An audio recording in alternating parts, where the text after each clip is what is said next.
Plastic प्रतिबंधित है। ऐसे में नगर निगम के द्वारा इसकी खरीदी बिक्री करने वालों के खिलाफ लगातार कार्रवाई की जा रही है।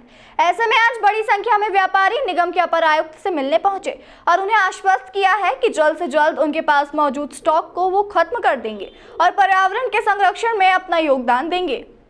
स्वच्छता के बाद इंदौर को पर्यावरण के क्षेत्र में भी नंबर 1 बनाने का प्रयास किया जा रहा है। इसी के तहत अब शहर में सिंगल यूज प्लास्टिक पर प्रतिबंध लगाया गया है। इसका निर्माण और बिक्री करने वालों के खिलाफ नगर निगम के द्वारा जब्ती और जुर्माने की कार्रवाई की जा रही है। इसके बाद भी इंदौर में कई स्थानों पर सिंगल यूज प्लास्टिक की बिक्री देखने को मिल रही है।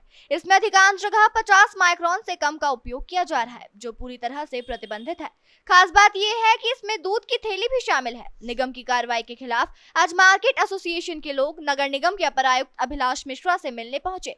व्यापारियों ने उन्हें आश्वस्त किया कि जो प्लास्टिक का माल उनके पास स्टॉक या फिर बाजार में है, उसे तुरंत खत्म किया जाएगा। व्यापारियों ने निगम आयुक्त से कुछ दिनों की मांग की है।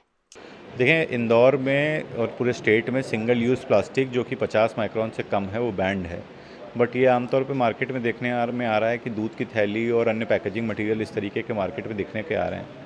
तो उसी के संदर्भ में मार्केट एसोसिएशन वालों से चर्चा हुई है और उन्होंने अश्योर किया है कि वो किसी भी तरीके का 50 माइक्रोन से कम का जो पैकेजिंग मटेरियल है वो नहीं उपयोग में लाएंगे और जो उनके पास ऑलरेडी स्टॉक रखा है जो कि ट्रांजिट में है या कहाँ है, वो उसको शहर से बाहर कर देंगे। जो जहाँ उन्होंने मंगाया है तो उसे वापस कर देंगे। नहीं, उन्होंने बस इसके लिए 2-3 दिन का समय मांगा है, कुछ समय कि जो एग्जिस्टिंग स्टॉक आ गया था वो कुछ क्लैरिफिकेशन में उनको कुछ इश्यूज़ थे, तो वो पैकेजिंग मटेरियल उनको रिटर्न करने के लिए उन्होंने 2-3 दिन का समय मांगा। और इसके बाद उन्होंने कहा अगर यदि किसी की भी मिलती है तो निगम उसको जब्त करके फिर आगे नियमानुसार कार्रवाई करे। कई जगह निरंतर ही कार्रवाई चल रही है। लगभग 1.5-2 लाख रुपये डेली का फ़ाइन भी हो रहा है।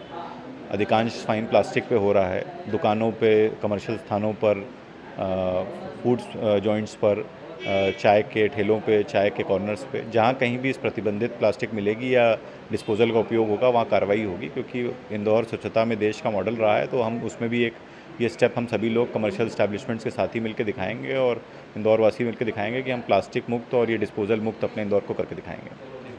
बहरहाल व्यापारियों की मांग पर निगम के अपर आयुक्त अभिलाष मिश्रा ने व्यापारियों को कुछ दिनों की मोहलत दे दी है।